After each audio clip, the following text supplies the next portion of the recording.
The North Atlantic was calm that evening. Too calm. The kind of silence sailors never trust. Cold fog drifted slowly across the black water. The fishing vessel Aurora moved carefully through the mist. Its old engine groaned with every wave. Captain Elias stood near the railing with a cigarette in his shaking hand. He had spent 30 years on these waters. He knew every sound the ocean could make. But tonight felt wrong. The fog was thicker than usual. The radio signal kept fading in and out, and the seabirds had completely vanished. "There should be birds," one crewman whispered. Nobody answered him. The crew of 5 continued moving through the darkness in silence. Only the sound of waves hitting metal filled the air, then the engine suddenly slowed. Elias looked toward the control room. "Why are we stopping? We're losing power," the mechanic shouted back. The lights flickered once, twice, then steadied again. A heavy feeling spread across the deck. One of the younger sailors pointed into the fog. "At first I thought it was a cliff," he later said, "but cliffs do not move." A massive dark shape slowly emerged from the mist ahead of them. The crew froze. The thing was enormous, far larger than any fishing vessel. Its black hull towered above the water like a floating building. Rust covered the sides, long trails of seaweed hung from the metal. Yet somehow, the ship still floated perfectly still. No engine noise came from it, no horn, no movement, only silence. Elias grabbed the binoculars hanging around his neck. His hands trembled as he looked closer. The ship looked ancient, old enough to belong in another century. Then he saw the name painted across the side, SS Ilaria. The cigarette slipped from his fingers. One of the crewmen frowned. "What is it?" Elias did not answer immediately. His face had gone pale. "That ship disappeared before I was born." The crew laughed nervously. They thought he was joking, but Elias kept staring at the vessel. In 1946, the SS Ilaria vanished during a voyage across the Atlantic. More than 200 passengers disappeared with it. No wreckage was ever found, no bodies, nothing. The story became one of Europe's greatest maritime mysteries. And now the ship stood directly in front of them, floating silently in the fog. Impossible. One sailor grabbed the radio microphone. "This is fishing vessel Aurora, requesting identification from nearby ship." Static answered him. He tried again. No response. The lights on the Ilaria suddenly flickered on. The crew jumped back in shock. Warm yellow lights glowed behind dozens of windows, slowly, one by one, like someone walking through the ship turning them on manually. Elias lowered the binoculars. "There are people on that ship." A freezing wind swept across the deck. The fog thickened around them. Then one crewman pointed toward the upper deck of the Ilaria. "There!" A figure stood near the railing, tall, completely motionless, its outline barely visible through the fog. Another shape appeared beside it, then another. Dozens of silent figures slowly lined the deck, watching the fishing boat. Nobody moved, nobody waved. The crew of the Aurora backed away in fear. One sailor whispered a prayer under his breath. Elias lifted the binoculars again. The figures looked human, but something about them felt wrong. Their clothes looked old, very old, like photographs from another era. And none of them moved naturally. They simply stood there, perfectly still, staring. The radio suddenly exploded with static. A loud screech echoed through the speaker. Then a woman's voice emerged weakly from the noise. "Please." The crew stared at the radio. The voice sounded distant, broken, almost underwater. "Please help us." The signal cut off instantly. The lights aboard the Ilaria went dark again. Complete darkness swallowed the ship. Then the fog began moving toward the Aurora, unnaturally fast. Elias shouted immediately, "Turn us around now." The engine roared back to life. The fishing vessel turned sharply through the waves. Nobody looked back at first. Nobody wanted to. But one crewman finally turned toward the fog behind them, and his blood froze. The massive ship was moving, not drifting. Following them, morning arrived with freezing rain over the harbor. The crew of the Aurora had not slept. None of them spoke much after returning to shore. Their faces alone frightened the dock workers. Captain Elias walked directly to the harbor office. His boots left trails of seawater across the floor. The harbor manager looked up in annoyance. That annoyance vanished seconds later. "You look like you saw a ghost." Elias placed a wet photograph onto the desk, a blurry image of the ship. The manager stared at it silently, then his expression changed completely. "That's impossible." Within hours, the story spread across the port. Fishermen gathered near radios and televisions. Some laughed at the story, but others looked terrified. By noon, Coast Guard vessels were already moving toward the location. The fog still covered the water heavily. 3 patrol ships approached the coordinates carefully. Cameras rolled continuously. Helicopters circled overhead. Then the fog opened, and the ship appeared again. The officers aboard the patrol vessels fell silent. The SS Ilaria floated motionless in the grey sea, exactly as described, massive, silent, untouched by time. The cameras zoomed toward the ship's name, painted along the hull, SS Ilaria. The broadcast reached television networks across Europe within minutes. Historians rushed into interviews. Experts called it impossible. Some claimed it was a cruel hoax. Others demanded military involvement immediately. But nobody could explain one detail. The ship matched every historical record perfectly. Every window, every deck, every marking, even damage from an old storm recorded shortly before its disappearance. A maritime historian in London stared at the live footage in disbelief. The Ilaria vanished in October 1946. He adjusted his glasses nervously. There were 217 people aboard. No survivors were ever found. The interviewer leaned forward slowly. "Then what are we looking at?" The historian could not answer. Meanwhile, the patrol boats moved closer to the ship. The closer they came, the stranger things became. The ocean around the Ilaria was unnaturally calm. Waves crashed everywhere else, but near the vessel, the water barely moved. One officer noticed frost covering the ship's railings. Another checked the temperature. The air around the ship was dropping rapidly. Then came the smell. Rotten seawater mixed with something metallic, like old blood. A young Coast Guard officer lifted binoculars toward the upper deck. At first he saw nothing. Then he froze. People stood behind the windows, watching them. Dozens of figures, still motionless. The officer lowered the binoculars quickly. "Tell me you saw that too." Nobody answered him, because the others had seen it already. One patrol captain finally used the loudspeaker. "This is the Coast Guard. Identify yourselves immediately." Silence answered him. The fog drifted slowly around the ship again, then a loud metallic sound echoed across the ocean. A ship horn, deep, ancient. The sound vibrated through every vessel nearby. Several officers covered their ears painfully, and then the lights aboard the Ilaria turned on again.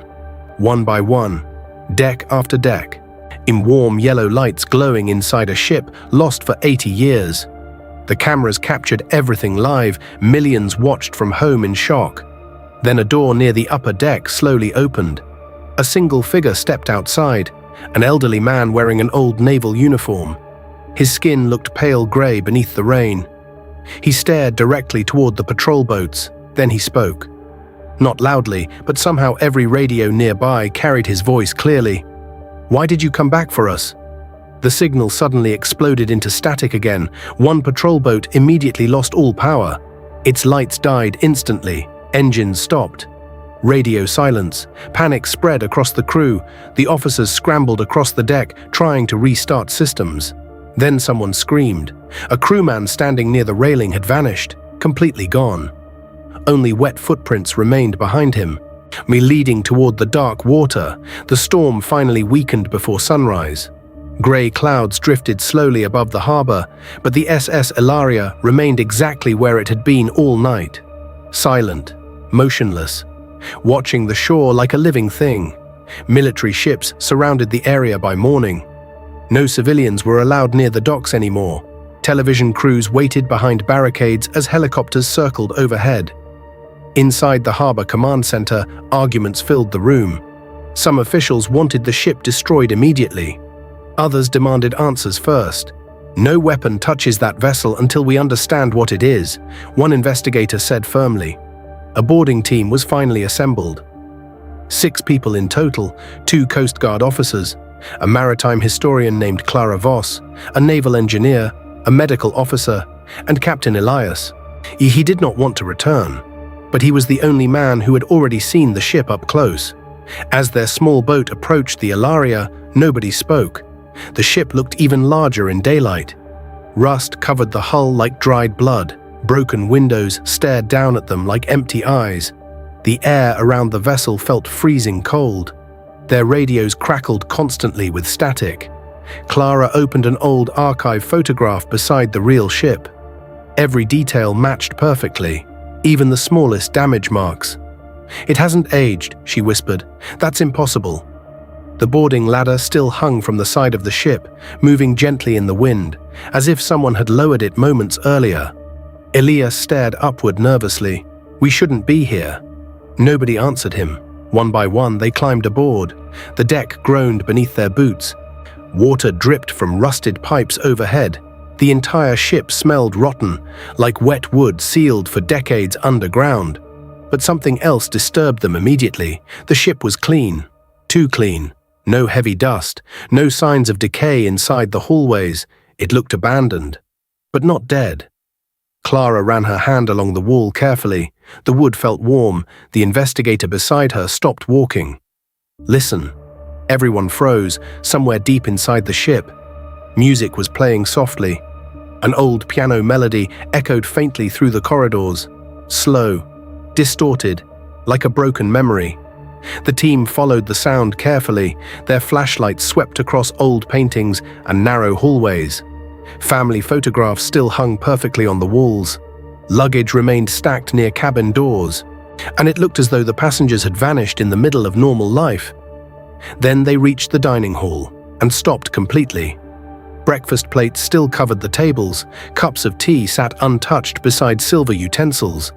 A half-eaten piece of bread rested near one chair. Clara stared in horror. "It's like they left yesterday." The medical officer stepped closer to one plate carefully. The food had not rotted, not even slightly. One of the officers suddenly noticed the clock above the dining hall entrance. 11:47 p.m. frozen. The glass covering the clock had cracked long ago, but the hands never moved. Clara quickly checked her notes. The SS Ilaria disappeared officially at 11:47 p.m. on October 18, 1946. Nobody spoke after that. A loud creaking sound echoed somewhere upstairs. Everyone turned instantly. Footsteps. Slow footsteps crossing the deck above them. The team rushed into the hallway. Flashlights scanned every direction. Nothing. Only silence again. Then the naval engineer pointed downward suddenly. Wet footprints, fresh footprints, appearing one after another across the floor, as if an invisible person were walking through the corridor. The footprints moved slowly toward the darkness ahead. Step, step, step. Then stopped suddenly beside cabin 23. The door stood slightly open. The medical officer pushed it carefully. The room inside looked untouched by time. An old suitcase rested on the bed. A woman's coat hung near the mirror. And sitting beside the window was a little girl's doll. Its eyes slowly turned toward them.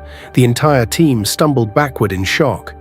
Then the radio on Elias's belt crackled violently. A voice whispered through the static, "You should never have boarded." Nobody moved inside cabin 23. The whisper still echoed through the radio static. "You should never have boarded." Then silence returned instantly.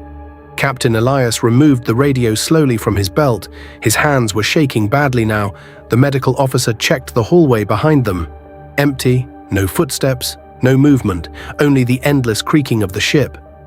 Clara forced herself back into the cabin carefully. The little girl's doll sat exactly where it had been before.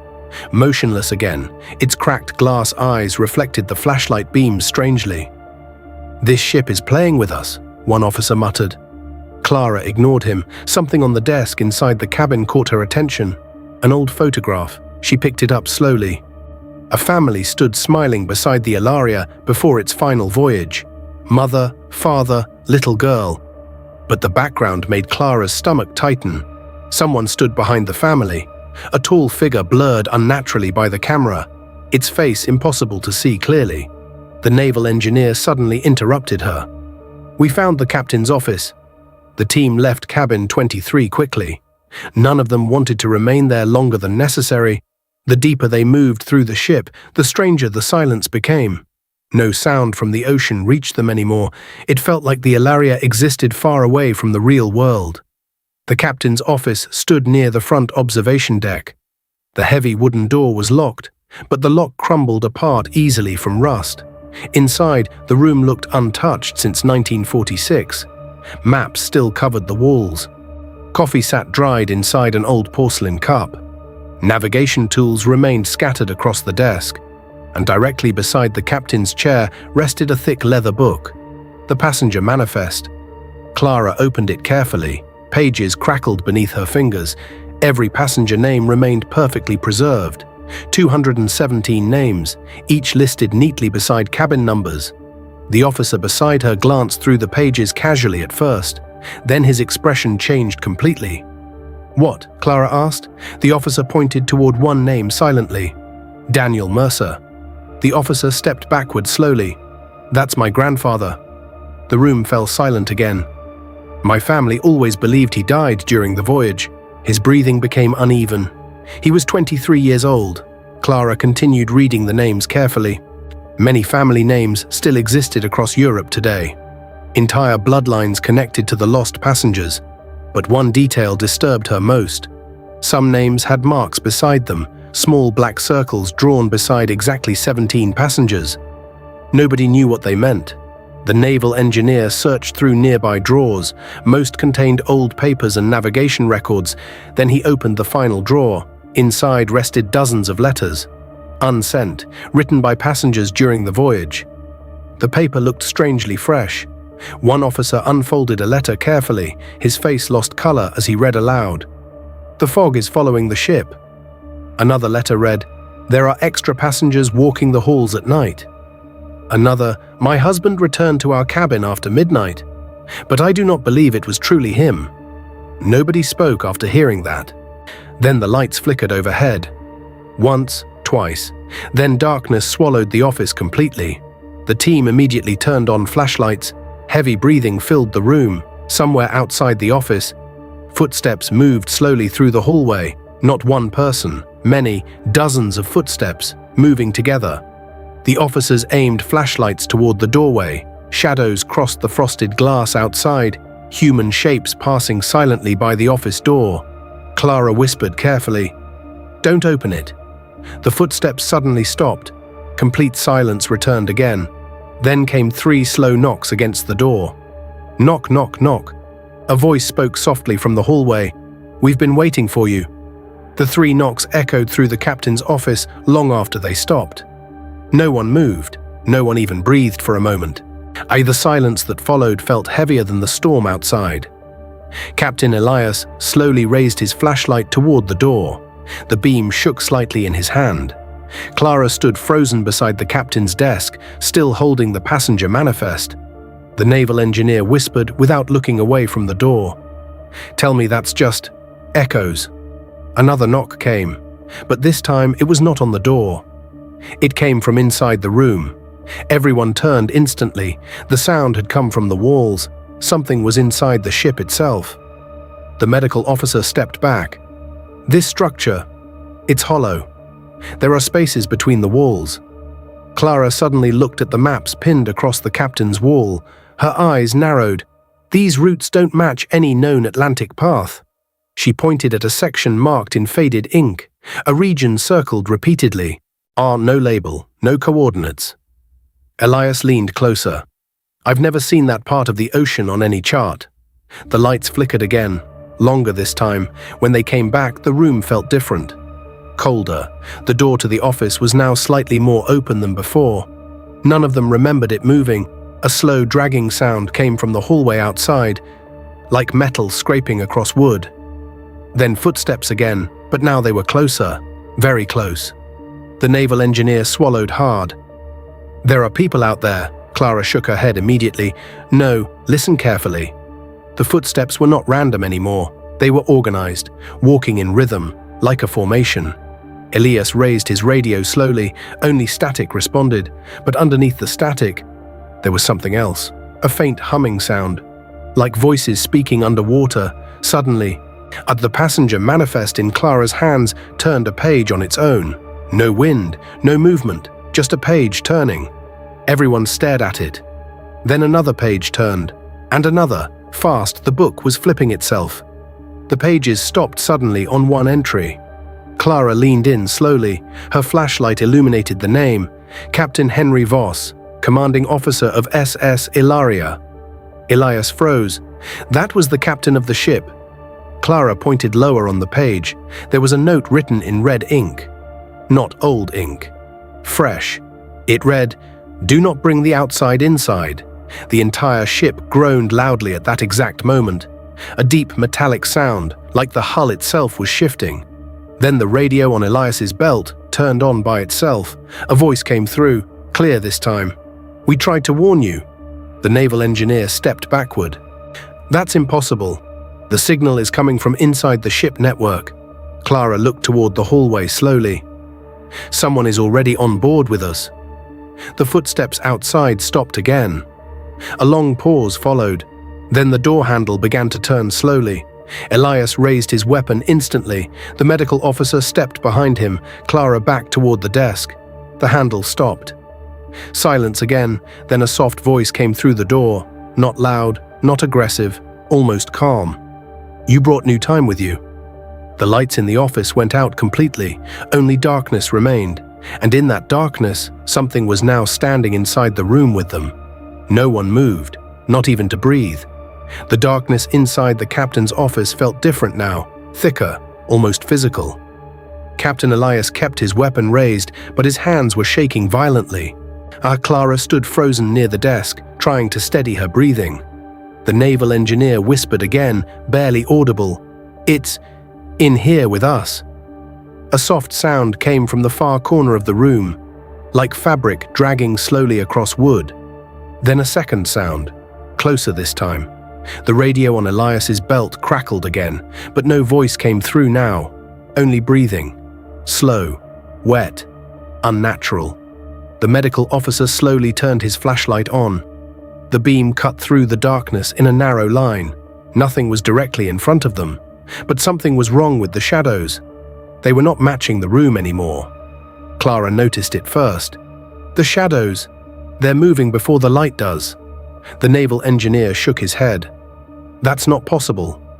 But it was happening. The shadows along the walls were shifting slightly on their own, unlike something was standing just outside the light's reach.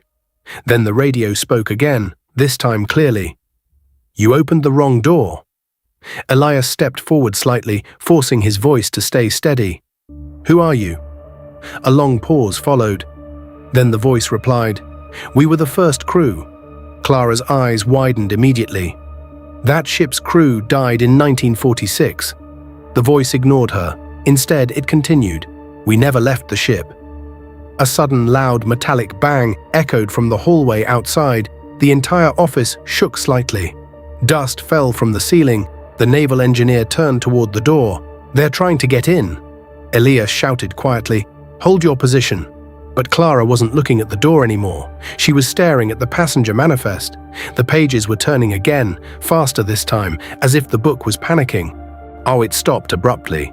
Open on a blank page, no names, no records, just empty paper.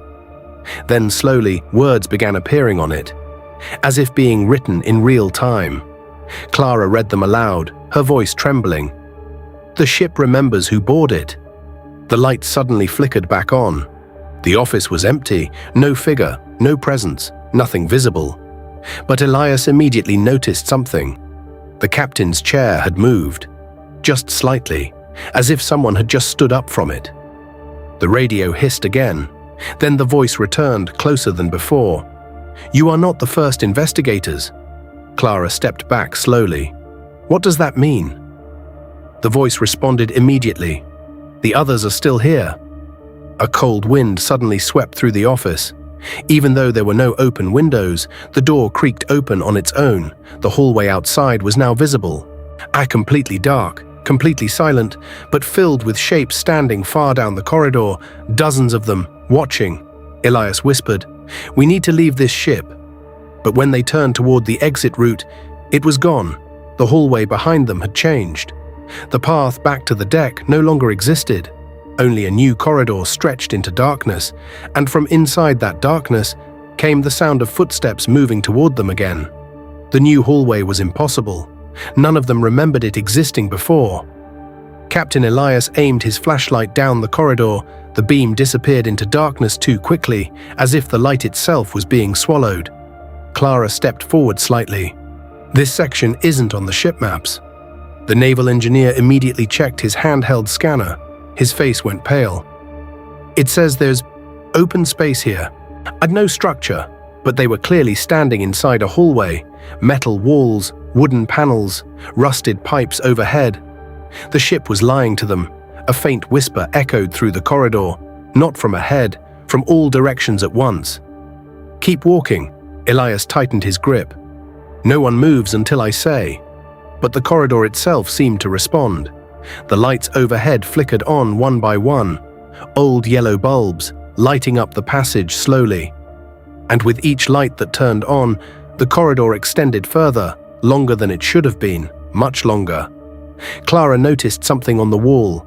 Scratches, deep marks carved into the metal. She ran her fingers over them carefully.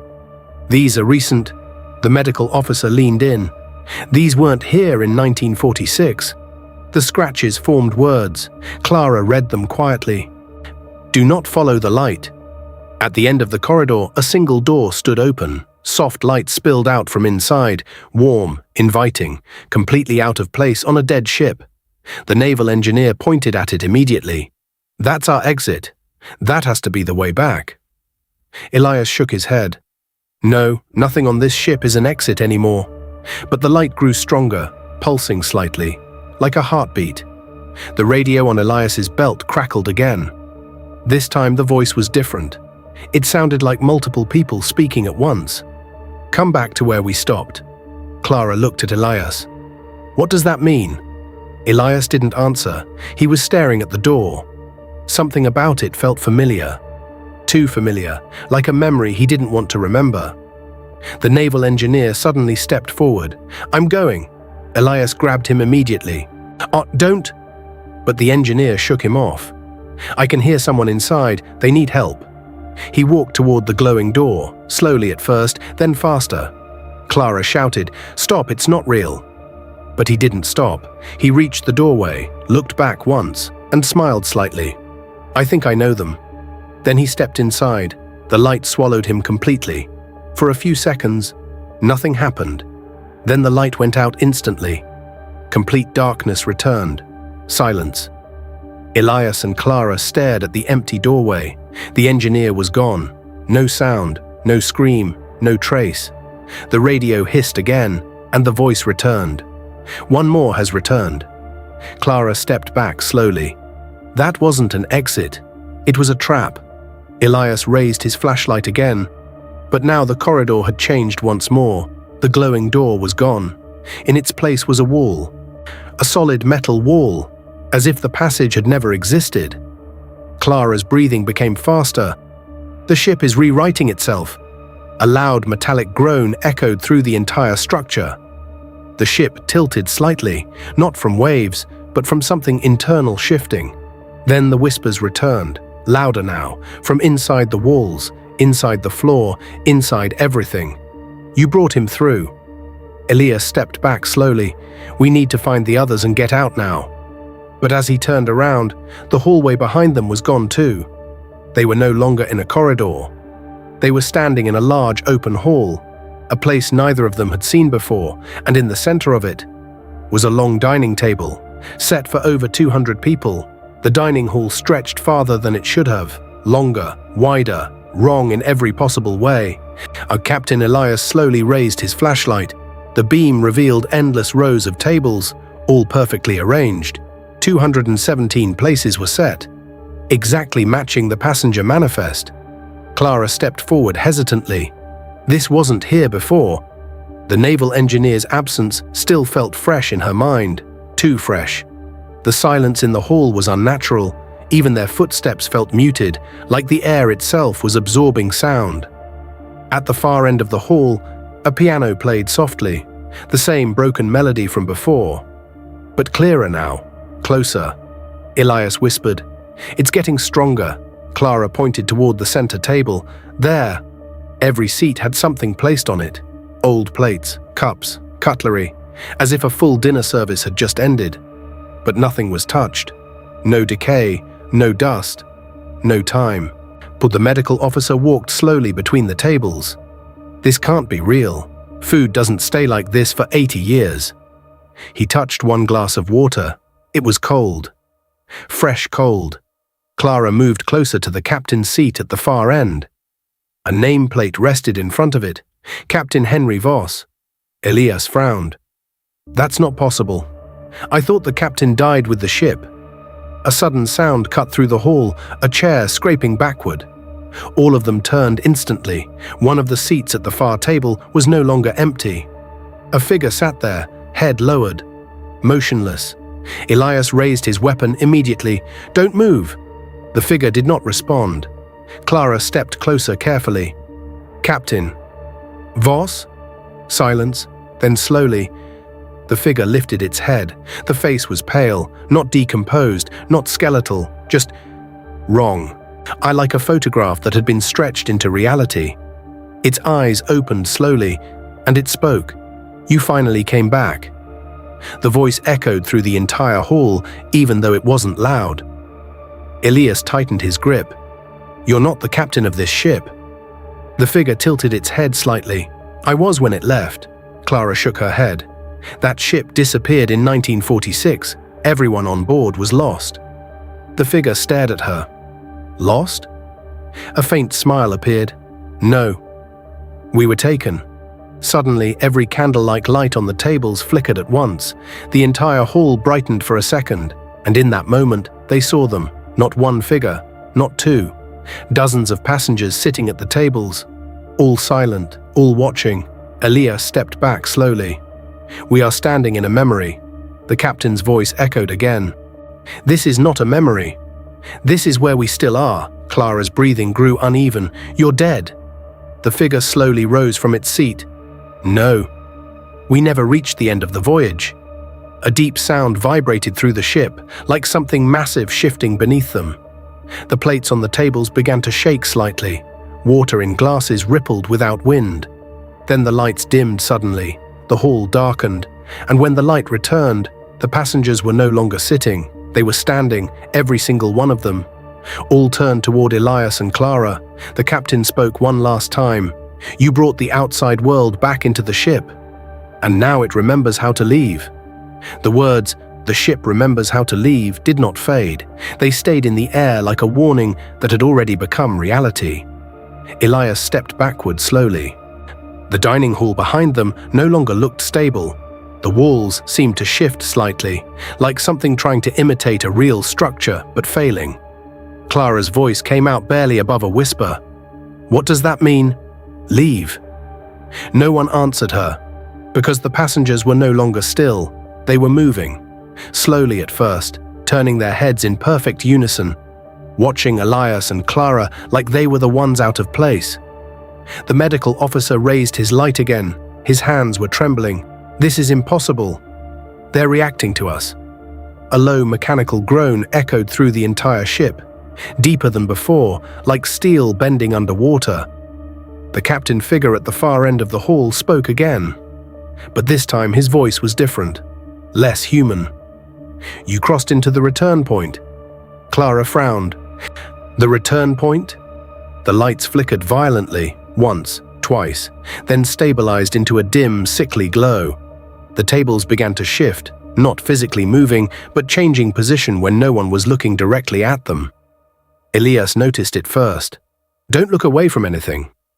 But it was already too late. The moment they blinked, the hall had changed. The dining tables were gone. Now they stood inside a vast, empty engine room. Massive pipes surrounded them. Steam hissed from unseen cracks. The air was hotter here, almost suffocating. Clara spun around immediately. This wasn't the dining hall. Elias looked around slowly. No, it changed again. The medical officer pointed upward. "Look at the gauges." The dials on the walls were moving on their own, needles jumping in impossible patterns, showing no readable measurements. And then a voice came through the intercom system. Not the radio, the ship itself. "This is how it starts." Clara stepped back. "Starts what?" A deep vibration ran through the floor, stronger this time. The entire structure shuddered like something inside had just awakened fully. Elias grabbed a railing for balance. "We need to get out of this section now." But the exits were gone. Where doors should have been, there were only solid walls. The medical officer rushed forward. "They're sealing us in." Clara looked at the engine systems. Something was impossible about them. They were running, after 80 years of abandonment. "No fuel, no power source, nothing should be active," she whispered. Then she saw it, a faint glow deep inside one of the turbines, pulsing, like something alive. The captain's voice returned again, now everywhere at once. "Or you were never meant to see this layer." Elias raised his weapon toward the sound. "Show yourself." Silence followed. Then a new sound began, footsteps, not walking, running, from inside the walls. Clara backed away slowly. They're inside the structure, not just on the ship. The lights above them went out completely, total darkness. For a moment, nothing existed except breathing. Then the turbine glow expanded suddenly, filling the engine room with dim light, and inside it, they saw movement, shapes forming inside the machinery itself, like people trapped behind glass that wasn't there. The medical officer whispered in terror. "They're inside the system." Elias understood first. This ship is no longer just a ship. Clara turned toward him slowly. "What is it then?" A long pause followed. Then the captain's voice answered for him. "A doorway." The turbine glow suddenly intensified, and the entire engine room began to vibrate violently. Clara shouted, "It's activating something." Elias realized it too late. The ship was no longer returning. It was preparing to open. The vibration didn't stop. It grew. Deeper, faster, more controlled now, like something inside the SS. Ilaria had finally found a rhythm. Elias braced himself against a metal pipe as the engine room shook violently. "Everyone hold on." But the medical officer was no longer listening. He was staring at the turbine glow. His voice broke. "They're not trapped anymore." Clara turned sharply. "What do you mean?" The glow inside the engine had changed shape. It was no longer just light. It was structure, like a window forming in mid-air. And behind it, movement.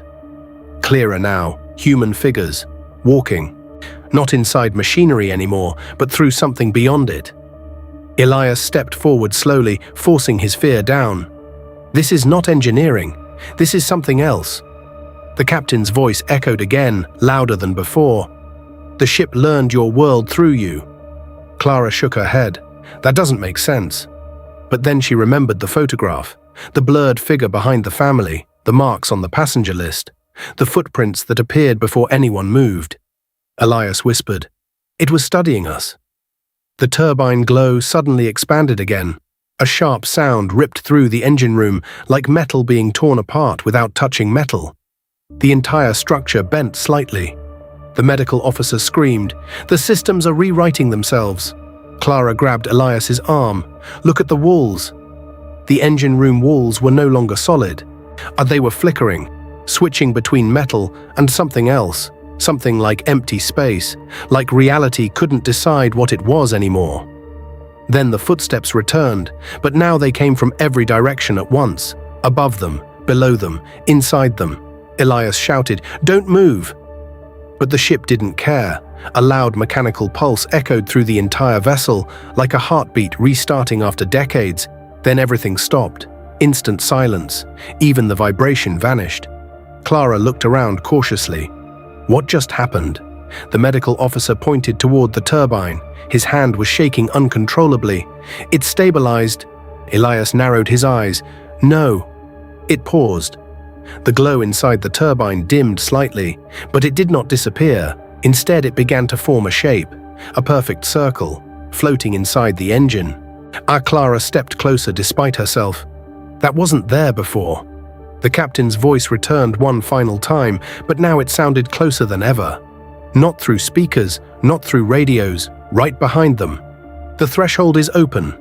Elias spun instantly, weapon raised, Nothing was there, but the air itself felt different now, thinner, as if space inside the room had become fragile. Clara whispered, "If this opens, what comes through?" No one answered her, because the answer was already visible in the turbine. The circle of light began expanding slowly, wider, brighter, unstable, and inside it, the ocean was visible again, but not their ocean. Something deeper, colder, endless, a place without surface, without direction. The medical officer stepped back in terror. "That's not the Atlantic." Elias lowered his weapon slightly. He understood now. This ship didn't return. Clara finished the thought quietly. It connected. The entire engine room groaned again. The walls flickered violently between metal and emptiness, and the circle in the turbine stabilized fully. Like a door finally locked into place, a new sound came through it. Waves, but not from outside the ship, from inside the circle. "Approaching," Elias whispered. "It's coming through." The sound of waves grew louder inside the turbine circle, not crashing like normal seawater, but moving in rhythm, controlled, intentional.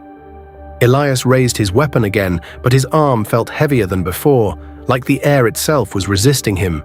Clara stared into the glowing circle. Her voice was barely steady. "It's not water. It's something moving through water." The medical officer stepped back until he hit the wall. "We should never have come aboard this ship." The captain's voice returned again, but now it was calmer, almost satisfied. "You are witnessing the return path." Elias shook his head. "No, there is no return path in physics." The voice responded instantly. "There is when space forgets itself." A deep vibration ran through the engine room again. But this time, it wasn't random. It was synchronized with the waves inside the circle. Clara noticed something terrifying. The turbine was no longer powering the ship was powering the turbine. Elias looked around slowly. The entire vessel is feeding it. The walls flickered again between metal and void. Each flicker lasted longer now. Reality was losing stability inside the ship. Then something moved inside the circle. A shape, large, unclear, approaching from the other side. The medical officer whispered, "It sees us." Clara stepped closer despite the danger. "I think it's already seen us for a long time." The waves inside the circle suddenly stopped. Complete silence returned, and then a hand pressed against the surface. Not breaking through, just touching it from the other side. Elias took a step forward without realizing it. "That's not human." The hand was wrong, too long, too slow in movement, like it was learning how shape works. Then another hand appeared beside it, and another. Clara stepped back immediately. "There's more than one." The captain's voice spoke again, softer now. "We told you. We were taken." The circle expanded slightly, and the first figure began to emerge, not fully, just partially breaking through the boundary. A shoulder, then part of a torso. Elias fired a shot immediately. The bullet passed through the figure without resistance, like it wasn't fully in their reality yet. The figure paused, then continued emerging. Clara shouted, "It's not physical here yet." The medical officer dropped to his knees. "We can't stop it." The engine room lights flickered violently again. The ship tilted slightly, not from waves outside, but from shifting mass inside the structure itself. The captain's voice echoed one final time. "The first return has begun." The figure finally stepped halfway through the circle, and then stopped. Its head slowly lifted, and for the first time, it looked directly at them. Elias froze, because it had no eyes, an only empty space where eyes should be. A voice came from it, not from speakers, not from the ship, from inside their thoughts. "Where is the rest of us?" The engine room began to fracture visually, walls splitting into overlapping realities. The SS Ilaria was no longer one place, it was many, Clara whispered in horror. "It's merging with something else." Elias realized the truth too late. This isn't a door opening outward, it's opening inward. The circle expanded rapidly, and more shapes pressed against it from the other side, dozens, hundreds. Waiting. The first figure stepped forward again, this time fully into the engine room, and behind it, the rest began to follow. The engine room filled with sound again, but it wasn't noise anymore. It was presence. Every step that crossed through the turbine circle made the air heavier. I, like the ship itself, was learning how to carry something it was never built for. Elias backed away slowly, eyes locked on the figure that had fully entered their world. The weapon in his hand suddenly felt useless, like it belonged to another reality. Clara's voice trembled. "They're not invading the ship. They're correcting it." The medical officer couldn't stand anymore. He was on his knees, staring at the floor where the metal kept flickering into emptiness. "It's too many.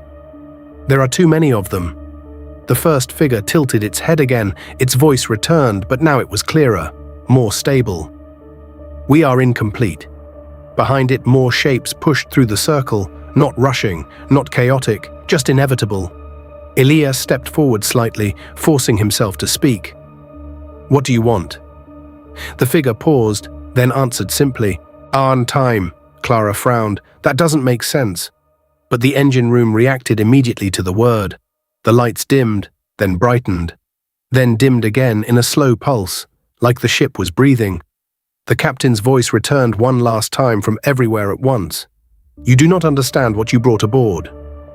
Elias turned sharply toward the turbine. "Then explain it." Silence followed.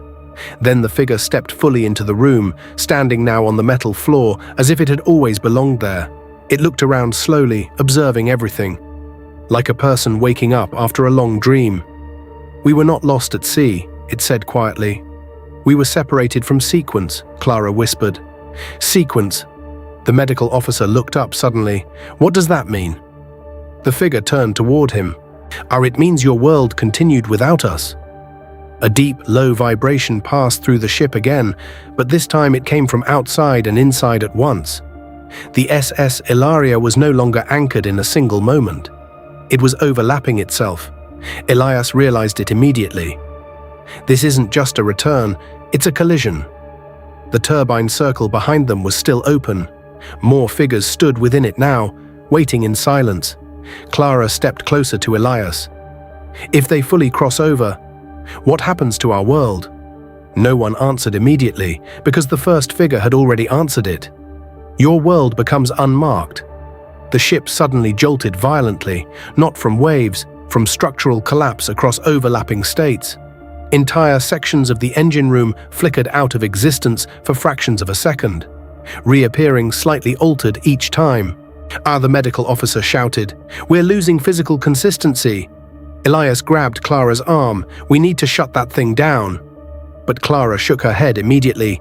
"It's not a machine anymore." The first figure stepped closer to them, slow, calm, and then it said something that made the entire room go still. "We can help you stay." Clara froze. "Stay where?" The figure turned slightly, gesturing to the overlapping space around them. "Between returns." Elias understood first. His expression changed immediately. "No, this ship is becoming a permanent bridge." The turbine pulse grew stronger, the boundary between worlds widening again, more figures pressing forward behind the first. Clara stepped back slowly. "You're not fixing anything. You're replacing everything." The first figure did not deny it. It simply looked at them. And waited. The ship groaned again. Longer this time, deeper.